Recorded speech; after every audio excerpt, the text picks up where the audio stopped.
განვიხილოთ სათითაოდ. დავიწყოთ დამტენით. ერთხელ დააწვევი გაჩვენებს რამდენი პროცენტი არის ელემენტი ყველაზე. ან ერთხელ დააწვევით აქ და ორივე აგინთებს. ასევე აქვს ფუნქცია ერთი ჩქარი და მეორე დიდი ხანი უნდა დააწვე და იწყებს თავის დატენას. ახლა რომელი ელემენტიც უფრო დამჯდარი არის, ის დატენის, რომელიც უფრო მეტად არის დატენილი. ხა ეს ელემენტი ამ შემთხვევაში ტენის ამას. ანუ ეს უფრო მეტად იყო ეთქვა აქამდე დატენილი. და შეავსებს ეს ახლა ამას გაუზიარებს თელ ენერგიას, რომ ამან მეტი ხანი მოქცეს ფრენის საშუალება. აი, დამტენს მეტი რა აქვს. ჰაბის ფუნქცია აქვს, 65 ვატი შეუძლია გასცეს. შეგვიძლია ტელეფონი დატენო, ან რავი, ისევ შეგვიძლია კაბელით დრონს შეუერთო უკნიდან, დრონი დატენო, მაგრამ რავი, რაში უნდა დაგჭიდეს, ან ისევ ეს პულტი დატენო. აი, დამტენი გავიარეთ. გავთიშოთ. ელემენტის ამოღება აქედან ხდება. დააწვევით რილაქს.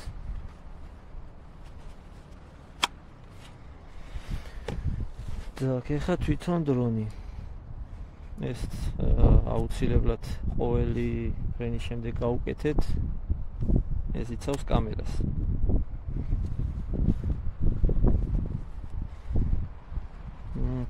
სანამ ყუთში ჩადებთ, თუ кейსი არ გაქვს, ჯობია ეს ასეთი ის არის.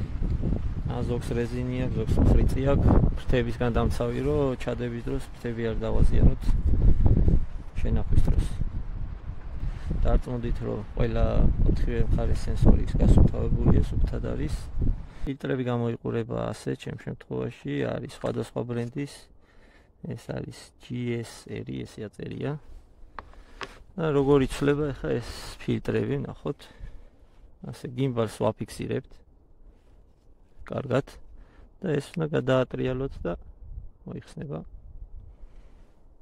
ახლა ალბათ თქვა 64 იყოს. 64. ესეც დავადებთ. გადატრიალდა და ვსიო. ჩაიკეტა. ისეთ მას დავაყენებ, ახლა არ ჭირდება ეს ფილტრი.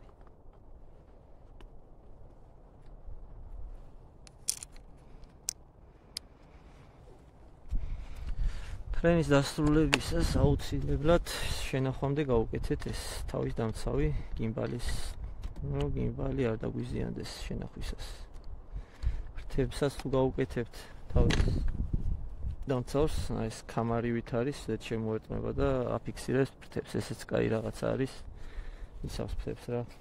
თუ кейსი გაქვთ, ნუ თლად უკეთეს.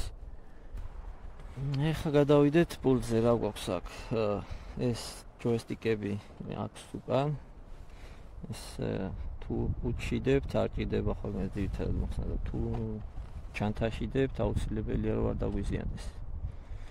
გავიაროთ ეს მარცხნივ მარჯვნივ შემოტრიალება ასე დრონის ზემოთ ქვემოთ. ეს წინ უკან და ეს თვითონ ამ სწორ მდგომარეობაში ასე მარცხნივ და მარჯვნივ იმოძრებს კიდე როგორც. ეს ანტენები ბოლომდე ვშლით ხოლმე. ეს გიმბალი ზემოთ ქვემოთ, zoom in, zoom out, მიახლოება C1, C2-ზე. ამაზე თქვენ როგორც წინა დააყენებთ. ერთზე მე მიყენია ფანარი, თვითონ ეგრე უყენია და შეგიძლია კრუიზ კონტროლი ან რამე სხვა დააყენო თვითონ. მეორე არის გიმბალის, კი არა, C1 არის ეს ჩემთან ესე აყენია, გიმბალის სწრაფად ქვემოთ ჩამოტრიალება რომ დაჯდომისას მაგალითად და ჩავრთვით. ერთი სწრაფი დაწოლა და მეორე ერთი ორი წამით უნდა გეჭიროთ და ესე დროინც ესე ირთვება იგივენად. ერთი დაწოლა და მერე ისევ დავაწექით. და ეს გაატოპეს ფრთებს თვითონ. სიო ჩაირთვე ახლა. так, ეს აქ სეტინგები არის და აქაც შევართ ცოტა ხანში. Home point updated. აქ გვაქვს ანტენების მიღება, რავი 12-ზე ნაკლები როცა არის, არ არის ასურველი ფრენა, ეხლა 19-ს ჭერს. შემდეგი არის სენსორები, ეს დამჯდარი რო არის ახლა არ არის ჰაერში როცა არის, მაშინ არის შეგიძლია ჩართული იყოს რა. ეხლა ძიის დრონი არ არის ჰაერში და აჩვენებს გამორთულად წითლად. და ეს უკვე სიგნალი არის პულს და დრონის შორის. ეს თუ გაყვითლდა უკვე უნდა მიაქციოთ ყურადღება, რომ ისეთ ადგილას მიფრინავთ, სადაც ვერ ხედავს დრონი პულტს, ან პულტი დრონს. აქ გვიჩვენებს ელემენტს, ეს ელემენტი არის დრონის ელემენტი და თვითონ პულტის ელემენტს შეგვიძლია ის ზემოდან ჩამოსკროლავთ და აქ აჩვენებს 54%-ს. აქ არის კამერა 1x და 3x გადართვა. ეს გადართვა არ შეგიძლია თუ უკვე ვიდეოს იღებ, ვიდეოს გადაღებას ჩართავ, თქვათ პირველ ამ კამერაზე ვეღარ გადართავ მეორეზე. თუ მე ამ 3x კამერას ჩართავ, პირველზე ვეღარ გადართავ უშუალოდ გადაღების დროს. ეს ავტოფოკუსი აქ სტრაფი ისენი აქვს თავისი რა. Master shots, quick shots, hyperlapse, panorama. თავისი მზა გადაღების ფუნქციები აქვს და ერთი დაწოლა უნდა და თვითონ გაჩვენებს რას გადაიღებს რა. ესენი აქ ჭირდება ახლა. და აქ უკვე შენახული ფაილები იქნება. აქ შეგიძლიათ ნახოთ შენახული გადაღებული ფაილები. ახლა რა ხდება აქ სამ წერტილში. პირველი გვაქვს უსაფრთხოება და სენსორები. Bypass არის დაპყრობას რომ აუაროს გვერდი, შემდეგია დაპყრობაზე რომ დაატორმოზოს და მესამეა გათიშვა სენსორების. ეს გჭირდებათ თუ ბუნებაში დაფრინავ bypass ჯობია იყენოს რომ დაპყრობას შემოუაროს გვერდი და კორპუსებში მაინც კი გააჩერებს, მაგრამ break ჯობია კორპუსებში თუ დაფრინავ. შემდეგი ეს ნორმალზე იყენოს უფრო სტაბილურად იფრენს. ეს სახში დაბრუნების შემთხვევაში როგორ დაბრუნდეს სახში ეგ არის preset და optimalზე ჯობია რომ თვითონ განსაზღვრავს რა სიმაღლეზე აფრინდეს და ისე წამოვიდეს და რა 125 მეტრი რო ყენია. აუცილებლად 125-ზეავა წამოვა დრონი და მე დაეშვება დაბლა ეგ არა.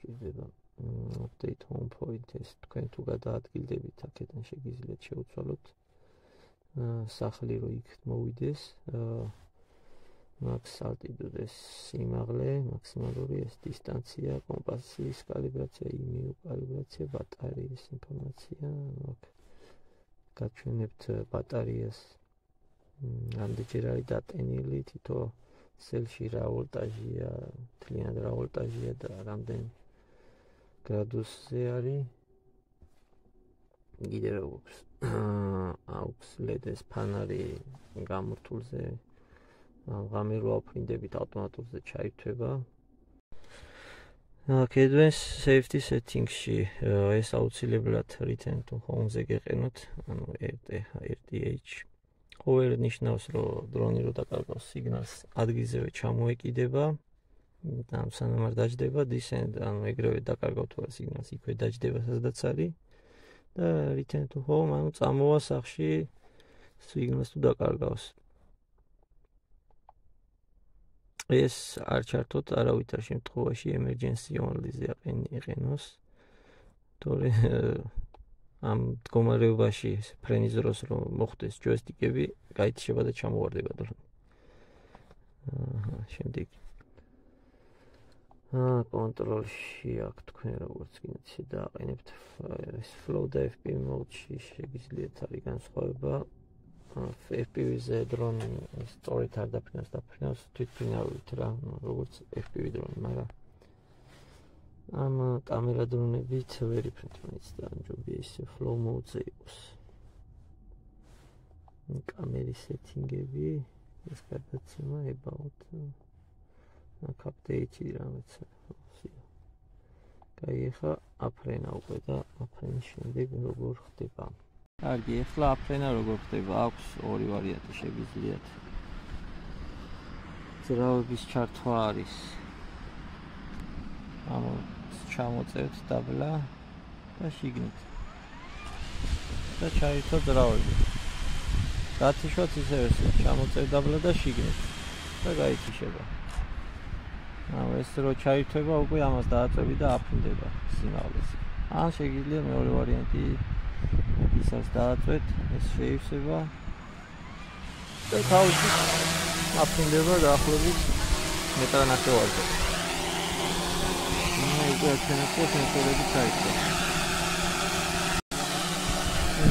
დაშვება საუჩილოა. შეგიძლია დააწვეთ თან გამოძილა და დრონის დაეშვება. ან მეორე ვარიანტი დააწვეთ.